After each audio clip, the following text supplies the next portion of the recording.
Hello बच्चों, UP21 classes में आप सभी लोगों का स्वागत है। आज जो हम प्रैक्टिस सेट 8 को लेकर चर्चा करने वाले हैं, मतलब जो 8वीं क्लास होगी, पीछे 7 क्लास हो चुकी हैं, मतलब 8 प्रैक्टिस सेट होगा। तो पीछे की जो भी प्रैक्टिस सेट पढ़े हमने अच्छे से नोट्स बना लिए होंगे, मतलब उनका एक तरीके से अच्छे से रिवीजन करें। ज़्यादा टाइम है नहीं परीक्षा में, बढ़िया जी तोड़ मेहनत करें भाई।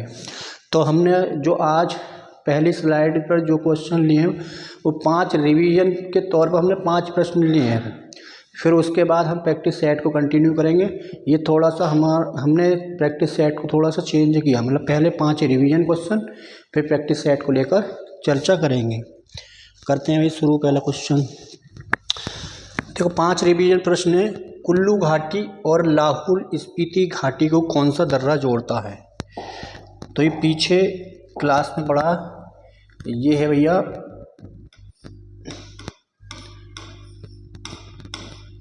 सिपकीला दर्रा। सिपकीला। सुश्री पुखरामम, सुशीला चानू, PR श्रीजेश, सविता पुणे, रुपेंद्र पाल सिंह, वंदना कटारिया, ये सब मैंने पीछे क्लास में बताया। इनका संबंध किससे? हॉकी से संबंधित है ये सारे। भारतीय योजना का वास्तुकार, भारतीय योजना का निर्माता किसे कहा जाता है? प्रशांत चंद्र महालनोबिस, PC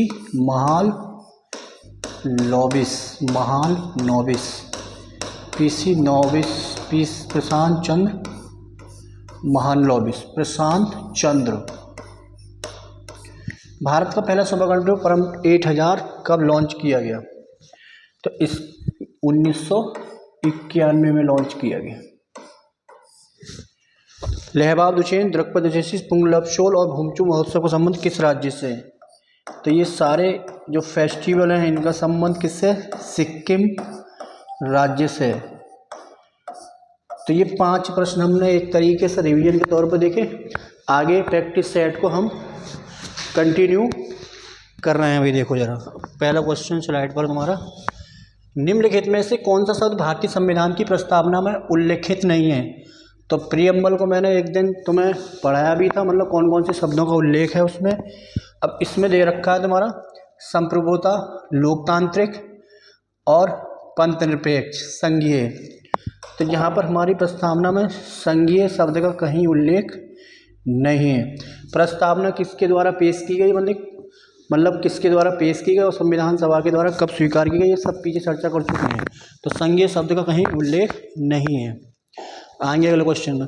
कॉफी के बीज में कैफीन के लवण के रूप में उपस्थित है? तो इरूसिक अम्ल। इरूसिक अम्ल है भाई, ये मिलेगा हमें सरसों के तेल में।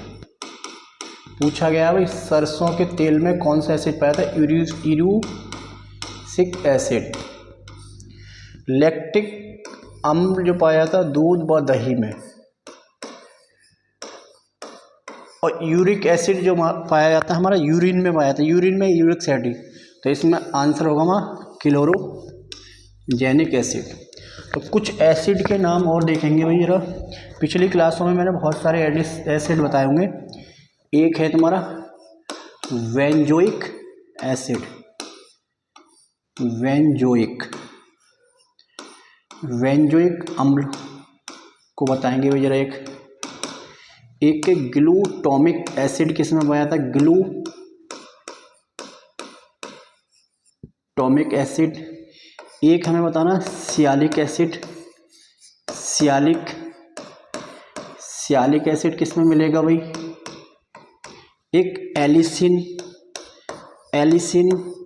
एसिड किसमें मिलेगा? तो पिछली क्लासों में हमने लगभग सारे एसिड कवर कर लिए हैं। पिछली क्लासों में हमने सारे एसिड क्या भैया?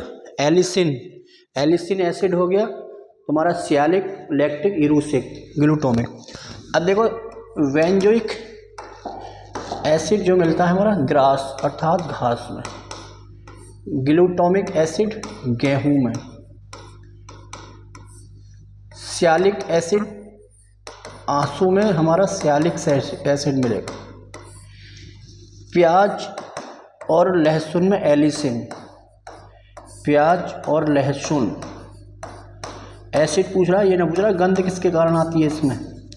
एक है तुम्हारा टैनिक एसिड, टैनिक अम्ल, जो कि किस में मिलता है, हमें चाय में मिलता है। चाय में, जो चाय पीने वाली चाय, मतलब वैसी चाय ना जो हम पीते हैं दूध से बनाकर, जो सूखी चाय होती है उसमें मिलता है ये एसिड टैनिक। तो ये 4-5 एसिड और पढ़े, पीछे हमने बहुत सारे एसिड पढ़ चुके हैं, मतलब जो कि पेपर में पूछे गए हैं तुम्हारे। आएंगे अगले क्वेश्चन। भारत में प्रो कबड्डी लीग की स्थापना किस वर्ष हुई थी। तो पीछे क्वेश्चन हमने पहले प्रैक्टिस सेट लगाते थे, वहाँ पर मैं बताता था तुम्हें, ये बताता था हमारे 2000, जैसे आईपीएल की, जैसे आईपीएल होता है क्रिकेट में, ऐसे ही कबड्डी का होता है प्रो कबड्डी लीग। तो ये हुआ था 2014। अब किस किस के बीच हुआ था, Jaipur pink panther, Jaipur pink panthers और वशिष्ठ यू मुंबा के मध्य हुआ था। इसमें जीते कौन थे, पहला विजेता जयपुर पिंक पैंथर्स था 2014 में। अब ध्यान रखना सर्वाधिक बार कौन जीता है, सर्वाधिक बार कौन जीता है, सर्वाधिक बार जो जीती है वो पटना पायरेट्स टीम जीती। सर्वाधिक बार पटना पायरेट्स, सर्वाधिक बार विजेता pro kabaddi league Patna pirates. 11वां संस्करण जो 2024 में हुआ, 11वां, इसमें किस किस के बीच हुआ था ये मैच फाइनल, हरियाणा स्टीलर्स और Patna pirates, buses Patna pirates. तो पहला और लेटेस्ट हमें ध्यान देना, सर्वाधिक किसने जो जीता था वो हरियाणा स्टीलर जीता, पटना पायरेट्स इसमें उपविजेता रही। पहले में जयपुर पिंक पैंथर रहा और यू मुंबा उपविजेता रही। तो 2014 में ये कॉन्सेप्ट लाया गया था भाई। आएंगे क्वेश्चन अगला। निम्न में से कौन सा उद्यान यूनेस्को विश्व धरोहर सूची में भारत का पहला मिश्रित विश्व धरोहर स्थल है। मिश्रित बताना है भाई, बताएंगे जरा भाई एक बार। मिश्रित देखेंगे भाई, मिश्रित वाला कौन सा है भाई। देखो भारत में टोटल वर्तमान में जो विरासत स्थल है वो 43 हैं, जिसमें 35 तो तुम्हारे सांस्कृतिक हैं, 7 प्राकृतिक हैं और 1 हमारा मिश्रित है, वही पूछा गया है। नंदा देवी राष्ट्रीय उद्यान, नंदा देवी उत्तराखंड, ये कब का, 1988 का, 1988 का। और इस पूछा गया पहला मिश्रित तो खंगचेनजोंगा स्थानीय भाषा में बोला जाता है, और ये इसे कंचनजंगा स्थानीय भाषा में खंगचोंगा, इस वैसे कंचनजंगा ये है 2016 में शामिल किया गया। भारत का पहला है, भारत का पहला किसके लिए प्रसिद्ध है भाई ये, और ये महान हिमालय का भाग है, ये महान हिमालय श्रेणी का भाग है। महान हिमालय श्रेणी किसके लिए फेमस है, हिमालय काला भालू, काला भालू, और किसके लिए फेमस है ये, हिम तेंदुआ,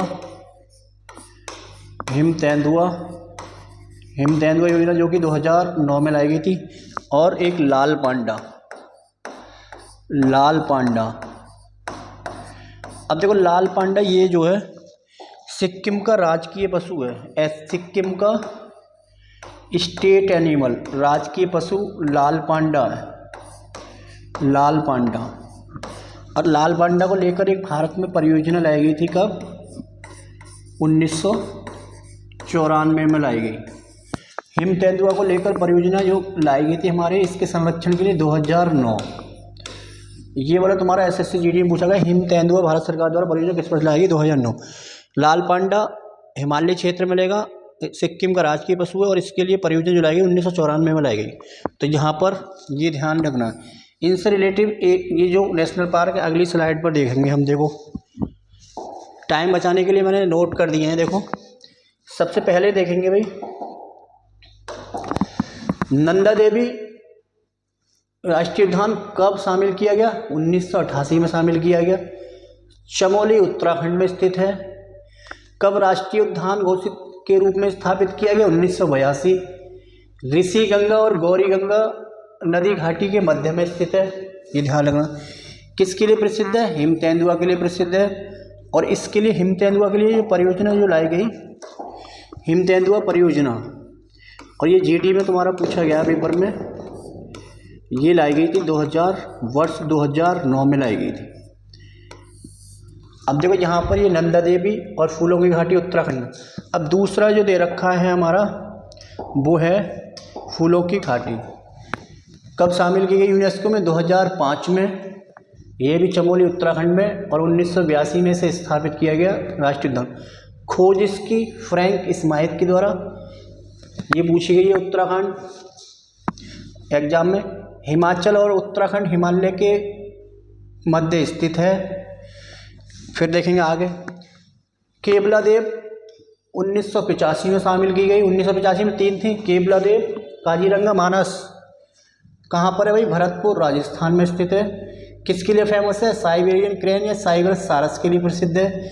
इसका नामकरण किसके नाम पर किया है? शिव मंदिर। केवला देव नाम का इसी परिसर में एक मंदिर है, केवला देव शिव मंदिर, उसी के नाम पर इसका नामकरण किया गया। इसका पहले नाम था भरतपुर पक्षी अभ्यारण्य के नाम से जाना जाता था। इसे पक्षियों की स्वर्ग स्थली भी कहा जाता है। तो हमने 4 नेशनल पार्क देखे यहाँ पर जो कि वर्ल्ड हेरिटेज साइट में शामिल है। तो यहाँ से क्वेश्चन मिलते हैं, इन्हें अच्छे से बढ़िया करके रिवीजन करना है, देखना है ना क्या है। यह विटामिन वसा में घुलनशील होता है, रक्त का थक्का जमाने में मदद करता है। गोभी, पालक, अन्य हरी सब्जियाँ इत्यादि विटामिन स्रोत। तो कदम किस विटामिन के बारे में कह रहा? तो इस विटामिन के बारे में हम पीछे पढ़ा भी होगा। किसकी बात कर रहे हैं? विटामिन के की बात कर रहे हैं। और ये किस में? वसा में घुलनशील है। अब वसा में घुलनशील विटामिन के लिए ट्रिक है कीड़ा, है कीड़ा। विटामिन के, विटामिन ई, विटामिन डी, ये किस में? वसा में घुलनशील, वसा में। बाकी बच गए बी और बी सी, ये किस में? पानी में घुलनशील। तो यहाँ पर के की बात कर रहे हैं। तो विटामिन के के बारे में मैंने बहुत सारी बताई होंगी पिछली क्लासों में। नाबार्ड द्वारा शुरू की गई निम्न योजना में से किसका उद्देश्य किसानों को ऋण प्रदान करना है? ये प्रैक्टिस सेट में हर बार क्वेश्चन आ रहा है, पता ना क्यों, क्या पता ये क्वेश्चन पेपर में देखने को मिल जाए। लगातार 3 प्रैक्टिस सेटों में देख लिया मैंने, नाबार्ड के द्वारा शुरू की गई। तो नाबार्ड के बारे में हम ज़्यादातर जानकारी हम दे चुके हैं। तो ये जो है कौन सी किसान क्रेडिट कार्ड योजना कब लाई गई थी? 1998 में आरबी गुप्ता समिति की सिफारिश पर लाई गई थी। विधान निम्नलिखित में अयस्क धातु का युग्म कौन सा गलत है? बोरेक्स, चिली साल्ट पीटर, ये किसके हैं भाई? सोडियम Na के।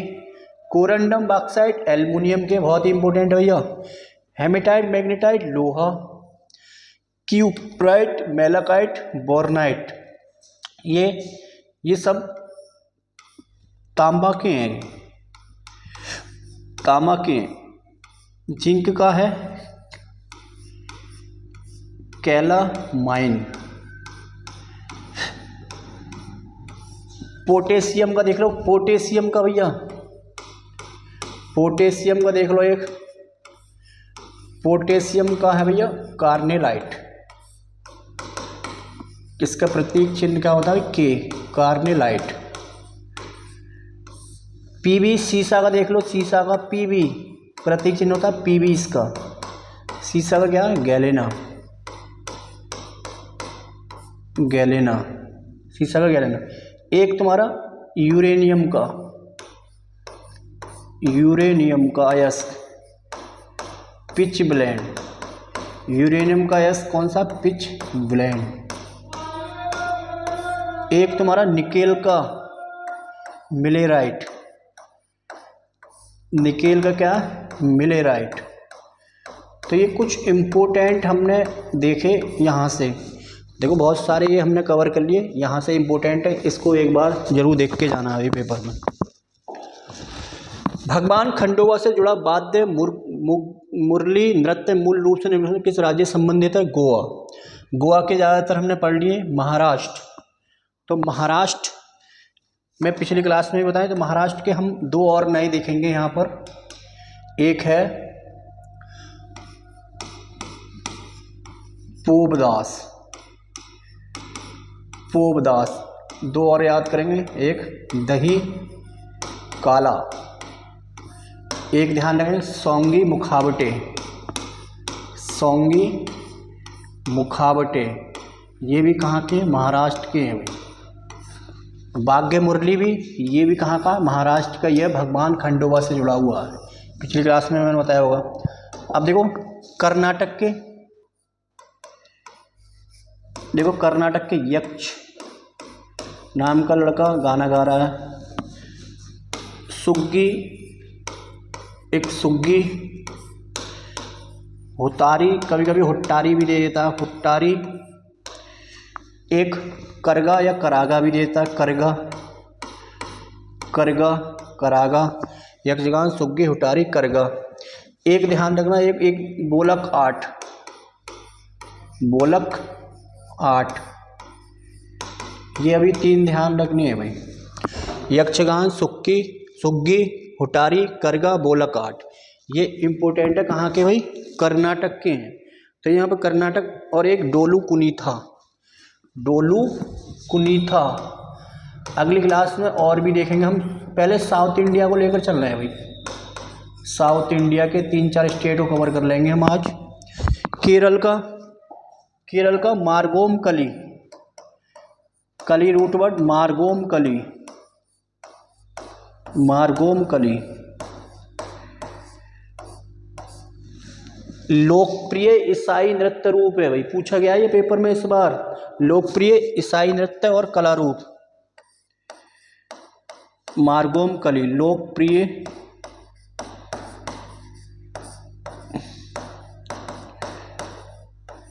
ईसाई नृत्य रूप या कला रूप। एक है, ये हो गया, एक है चवट्टी कलू,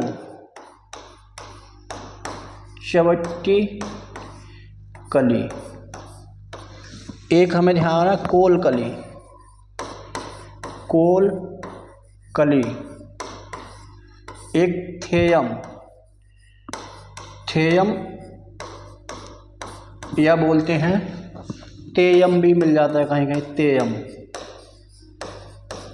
एक मिलता है हमारा चक्यार कुथू, चक्यार कुथू। तो हमने 4 स्टेट पढ़ लिए, देखो सबसे साउथ इंडिया, महाराष्ट्र के बाद गोवा, कर्नाटक, केरल, कर्नाटक के और बचे हुए, जैसे एक कर्नाटक बीरगासे, बीरगासे जो कि दशहरा के दौरान किया था, बीरगासे। एक कर्नाटक का आता है भूता आराधना, और एक भूता कोला, ये बहुत ही इंपॉर्टेंट है, कारण अगली क्लास में हमें देखने को मिलेंगे। चलेंगे भाई आगे, क्वेश्चन नंबर 9, निम्नलिखित का मिलान कीजिए, सही उत्तर का चयन करिए। वायुमंडल की परतें और विशेषताएं, देखो भाई सबसे निचली परत है वायुमंडल की, इसमें मौसम संबंधी घटनाएं होती हैं। तो एक इस वाले का एक 4 मौसम की सभी घटनाएं इसमें होती हैं। समताप मंडल, समताप मंडल अंतरिक्ष से प्रवेश करने वाले, तो समताप मंडल में हमारी क्या मिलती है, ओजोन परत, क्षोभ मंडल के बाद समताप मंडल दूसरी, तो इसमें तीसरा मिल गया हमें, बी का 3। मध्य मंडल में उल्का पिंड जल जाते हैं, तो 2। बाह्य मंडल, इसमें आयन मंडल का एक भाग है, तो 4, 3, 2, 1, तो इसमें आंसर हो गया हमारा 1, 4, 3, 2, 1। चलते हैं भाई अगले क्वेश्चन पर। निम्नलिखित में से कौन सी एक सदिश राशि दूरी, चाल, कार्य, भार, इसके लिए एक ट्रिक है भाई, ट्रिक ध्यान रख लो आराम से। सदिश राशि का मतलब जिसमें दिशा एवं परिमाण दोनों हो, वो कहलाती है सदिश राशि। अब देखो इसकी ट्रिक है, असंभव भी, असंभव, भी बेवत्व, ये इसकी ट्रिक है, असंभवी बेवत्व, ये इसकी ट्रिक क्या, असंभवी बेवत्व। एक का मतलब है इसमें, ऐसे मतलब है आवेग। से मतलब है हमारा संवेग। भय से मतलब है भार। बी से मतलब है विस्थापन। वे से मतलब है वेग। वा से मतलब है बल। त्वा से मतलब त्वरण, है ना, कितनी बढ़िया। असंभव, असंभवी, बेवत, ऐसे आवेग, से संवेग, भय से भार, बी से विस्थापन, वे से वेग, वा से बल, ता से त्वरण। तो इसमें आंसर हमारा कौन सा भैया? भार है। भार हमारा आंसर। ये ट्रिक याद कर लेना भाई, क्वेश्चन सारे सही हो जाएंगे। इनमें से कौन सी MFSI द्वारा विनियमित नहीं है? MS micro finance institution, micro finance संस्थान, या जिसे सूक्ष्म वित्त संस्थान भी कहते हैं। पूछा था कौन सा RBI द्वारा संचालित नहीं है? लघु वित्त बैंक के नेतृत्व वाली MFIS micro finance institute, bank के नेतृत्व वाली NBFC non banking financial company act, इसके लिए एक्ट आया था 1956 में आया था, भी ध्यान रखना। गैर बैंकिंग वित्तीय कंपनियां अधिनियम, तो इसमें हमारा गैर लाभकारी ये नहीं होगा। अब पूछा जाता है इनकी देखरेख संचालन कौन करता है? माइक्रो फाइनेंस संस्थान, माइक्रो फाइनेंस पूछा गया है अलग अलग शिफ्ट में। संस्थान या बोलेंगे सूक्ष्म वित्त संस्थान, इनकी देखरेख जो करता है वो RBI करता है, सूक्ष्म वित्त संस्थान। इनको रेगुलेट कौन करता है? RBI, reserve bank of India, भारतीय रिजर्व बैंक। एक शिफ्ट में माइक्रो फाइनेंस संस्थान करके पूछा गया था, एक शिफ्ट में सूक्ष्म वित्त संस्थान। SSC CHSL 2023 में अलग अलग शिफ्टों में, एक में हिंदी नाम देकर पूछा गया था, एक में इंग्लिश। तो ये ध्यान रखना, और ये भी क्वेश्चन पूछा गया है तुम्हारा। आएंगे अगले क्वेश्चन पर। निम्नलिखित में से कौन सा दर्रा पीर पंजाल श्रेणी से होकर गुजरता है, मनाली और लेह को जोड़ता है? मनाली और लेह को। अब ये देखो, ये वाला नाथुला दर्रा सिक्किम हिमालय का पार्ट है, सिक्किम हिमालय का भाग है, और ये किससे कनेक्ट करता है? चाइना को जोड़ता है। सिक्किम चीन को जोड़ता है। रोहतांग दर्रा, और रोहतांग दर्रे में एक बात ध्यान रखो, यहाँ पर अटल टनल इसी दर्रे से गुजरती है। अटल टनल, अटल टनल इसी दर्रे से अटल टनल गुजरती है। रोहतांग दर्रा कहाँ है? यहाँ से रावी नदी निकलती है HP में, रोहतांग दर्रा HP में। यहाँ से कौन सी अटल टनल गुजरती है? जो जोड़ती है मनाली टू लाहौल स्पीति। किसे कनेक्ट करती है? मनाली को लाहौल स्पीति से जोड़ती है। मनाली टू लाहौल स्पीति को कनेक्ट करती है। और कौन से पर्वत श्रेणी में? ये पूर्वी पीर पंजाल श्रेणी में ये वाली टनल देखने को मिलेगी, और इसकी ऊंचाई है 10,000 फीट। हाइट कितनी है? HE। अटल टनल की जो लंबाई है 9.02 किलोमीटर, और कहाँ? HP में है। रोहतांग दर्रे से होकर गुजरती है अटल टनल, मनाली लाहौल स्पीति जोड़ती है पूर्व पंजाल पर्वत श्रेणी में। इसकी जो 10,000 ऊंचाई है, दुनिया की सबसे ऊंचाई पर स्थित है 10,000 फीट, और ये अटल टनल इसकी लंबाई। जयलेपला नाथुला दर्रा भारत चीन युद्ध के समय 1962 में बंद कर दिया, लेकिन 2006 में से व्यापारिक दृष्टिकोण से फिर से इसे खोला गया है 2006 में, ध्यान रखना। जयलेपला भी कहाँ पर है? सिक्किम हिमालय का पार्ट है, और सिक्किम और चाइना को जोड़ता है। बनिहाल दर्रा, बनिहाल दर्रा किसका आंसर होगा? मनाली टू लेह। और ये कौन सी श्रेणी में? पीर पंजाल, पीर पंजाल श्रेणी। और कहाँ का? ये जम्मू कश्मीर का। ये मनाली और लेह को जोड़ता है। कौन सा? बनिहाल दर्रा, बनिहाल दर्रा। तो यहाँ पर हमें ध्यान रखना है, ये सारे दर्रे हमें ध्यान रखना है। आएंगे अगला क्वेश्चन। फोटूला दर्रा विशालतम पर्वत समुद्र तल से 41 मीटर पर ऊंचाई पर किस भारतीय राज्य केंद्र प्रदेश का उच्चतम बिंदु है? हिमाचल प्रदेश, अरुणाचल प्रदेश और सिक्किम। तो ये पढ़ चुके हैं हम सारे दर्रे। लद्दाख का है, कौन सी पर्वत श्रेणी में है? जास्कर। जास्कर पर्वत श्रेणी के अंदर है ये फोटूला पास। तो इसका आंसर होगा ए होगा। आगे आएंगे क्वेश्चन नंबर अगला। मुगल बादशाह बाबर का वास्तविक नाम क्या था? हसनुद्दीन अहमद, गयासुद्दीन अहमद, जहुरुद्दीन अहमद, मोहम्मद या कासिमुद्दीन अहमद था। तो बाबर के बारे में पढ़ते हैं, जो कि किसका? मुगल वंश का संस्थापक है बाबर। बाबर मुगल वंश का संस्थापक है और इसका कार्यकाल है भाई बाबर का 1526 से 1530 तक इसका बाबर का क्या है? शासनकाल है। और ये मुगल वंश का संस्थापक है। 1526 में पानीपत का प्रथम युद्ध हुआ था और इसने बाबर ने इब्राहिम लोदी को हराकर मुगल वंश की स्थापना की थी 1526 में। अब देखो इसका जन्म, बाबर का जन्म 1483 में फरगना उज्बेकिस्तान में।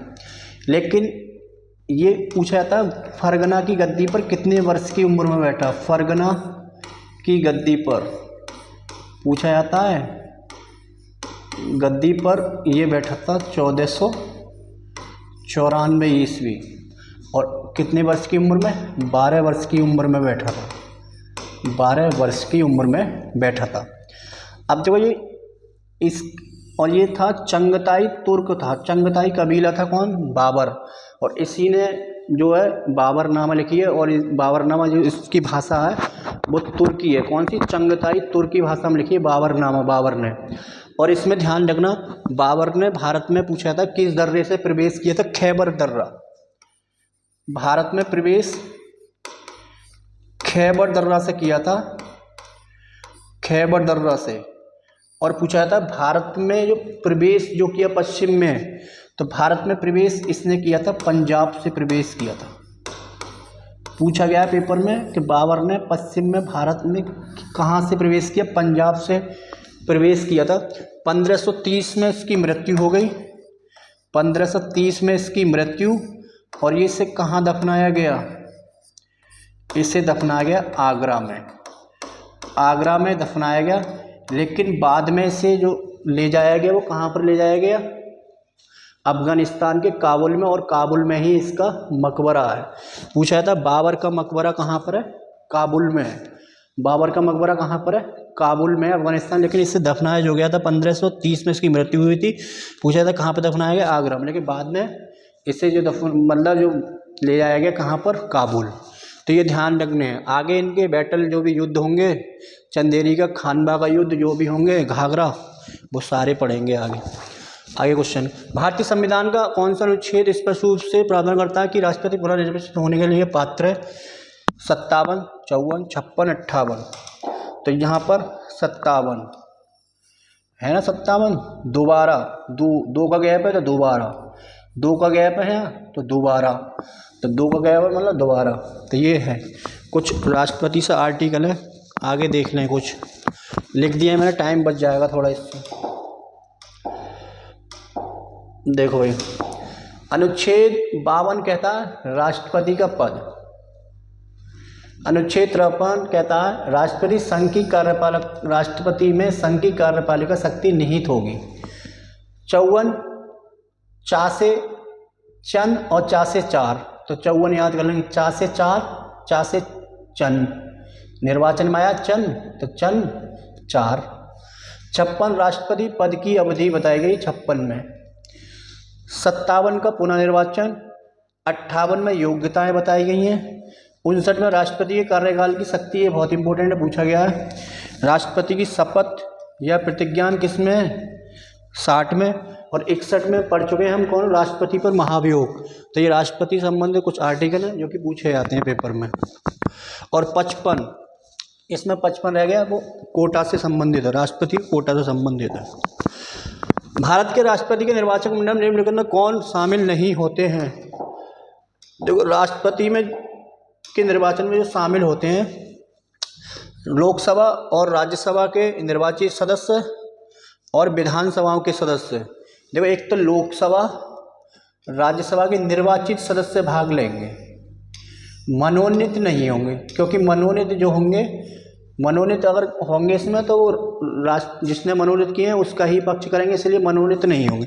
मनोनीत जो होते हैं वो उपराष्ट्रपति में होते हैं, ध्यान रखना। तो और सारी विधानसभाएं के, तो सारी विधानसभाओं के निर्वाचित सदस्य होंगे, निर्वाचित, कहीं पर मनोनीत देखा तो गलत है। राज्यों की विधान परिषद के सदस्य नहीं होंगे। दिल्ली और पांडुचेरी केंद्र शासित प्रदेश, दिल्ली और पांडुचेरी केंद्र शासित प्रदेश, और इसके लिए ये शामिल किए गए थे, इनको अधिकार जो ये शामिल किए गए थे निर्वाचक मंडल में 70वां संविधान संशोधन हुआ था। इसके लिए 70वां संविधान संशोधन 1992, ये ध्यान रखना। और पांडुचेरी और दिल्ली को जोड़ा गया राष्ट्रपति के निर्वाचक मंडल में, ध्यान रखना, इसके लिए एक्ट है। तो इसमें विधान परिषद के सदस्य नहीं होंगे। निम्नलिखित में से किस माध्यम में ध्वनि की चाल अधिकतम होगी? तो मैंने पढ़ दिया। अब देखो इसमें सबसे ज़्यादा चाल होती है ठोस में, फिर द्रव में, फिर गैस में। द्रव में 1531 इसमें होगी मीटर पर सेकेंड, इसमें होती है 1498 मीटर पर सेकेंड द्रव में। तो इसमें सबसे ज़्यादा जो होगी वो समुद्री जल में होगी, इससे कम आशुद्ध जल में। आएंगे क्वेश्चन नंबर अगला। इंडियन प्रीमियर लीग में पहला शतक बनाने वाला भारतीय खिलाड़ी कौन है? रोहित शर्मा, मनीष पांडे, विराट कोहली या शिखर धवन? तो इसमें मनीष पांडे। अगर पूछा था आईपीएल का पहला शतक, तो ब्रेंडन मैकुलम ने लगाया था 158 रन। 2008 का जो पहला ही पहला आईपीएल था उसी में लगाया था ब्रेंडन मैकुलम। भारतीय कौन है? मनीष पांडे। ये हमें ध्यान रखेंगे भाई। निम्नलिखित में से किस भारतीय राज्य में लाई हरोबा उत्सव मनाया जाता है? लाई हरोबा उत्सव मनाया जाता है। कितने क्वेश्चन देखें आगे है कोई चाहिए? लाई हरोबा देखो यहाँ पर मैंने नागालैंड के कवर किए थे पिछली क्लास में। नागालैंड के नीचे मणिपुर का कौन सी जनजाति है? मेईतेई जनजाति के द्वारा। फिर आता है एक याओशांग फेस्टिवल, फरवरी मार्च में मनाया जाता है। कितने दिन? 5 डेज, 5 दिन के लिए, 5 दिन के लिए पूछा है। कितने दिनों के लिए पूछा गया पेपर में, ध्यान रखना, इम्पोर्टेंट। फिर एक मनाया जाता है संगाई फेस्टिवल। संगाई एक हिरन है जो कि लोकटक झील में हमें देखने को मिलता है, संगाई फेस्टिवल। और संगाई हिरण जो है वो मणिपुर का राजकीय पशु भी है। फिर एक सिरिउ लिली फेस्टिवल, सिरिउ लिली महोत्सव। सिरिउ लिली जो है ये भी मणिपुर का, सिरिउ लिली जो है मणिपुर का राजकीय पुष्प है, राजकीय पशु संगाई हिरण। याओशांग मणिपुर, लाई हरोबा मैतेई समुदाय द्वारा मनाया जाता है। तो ये ध्यान रख। और एक इसका मणिपुर की नववर्ष जिसे चेरोबा कहा जाता है, मणिपुरी नववर्ष जिसे चेरोबा कहा जाता है, ये मणिपुरी न्यू ईयर है। तो इसके बारे में हमें ध्यान रखेंगे। तो आगे चलेंगे। मणिपुर में, मिजोरम में ध्यान रखना, जैसे पाबलकोट, चापचारकोट, थालपाबांगकोट। त्रिपुरा में ध्यान रखना हमें ध्यान रखना खारची पूजा, गरिया पूजा। मेघालय में नोंगक्रेम, वांगला, ये फेस्टिवल हम देखेंगे आगे। Question number last. निम्नलिखित में से कौन सा सुमेलित नहीं? सूचीबद्ध नील हरे शैवाल को साइनोबैक्टीरिया कहा जाता है, सही बात है। लाल शैवाल को क्लोरेला शैवाल, इसे अंतरिक्ष शैवाल कहा जाता है, अंतरिक्ष शैवाल, क्योंकि अंतरिक्ष में जो व्यक्ति जाते हैं उनके द्वारा ये भोजन के रूप में इस्तेमाल किया जाता है क्लोरेला। लेकिन लाल का मतलब रेड, तो रेड का मतलब रोडोफाइसी, तो रेड लाल होता है रोडोफाइसी। हरी शैवाल को क्लेमाइडोमोनास, भूरा शैवाल फियोफाइसी या सरगुशुम भी कहा जाता। तो इसमें ये वाला हमारा गलत था। तब मतलब आज की क्लास में हमने 20 प्रश्न किए, ऐसे ही लगातार प्रैक्टिस सेट लगाते चलेंगे। बेशक इनका अच्छे से रिवीजन करें, और जल्दी हम 1-2 दिन में आपकी स्टैटिक जीके की क्लास शुरू करने वाले हैं, जो कि दिल्ली पुलिस के लिए होगी। काफ़ी बेहतरीन और बेस्ट क्लास होगी। जब तक के लिए जय हिंद, जय भारत।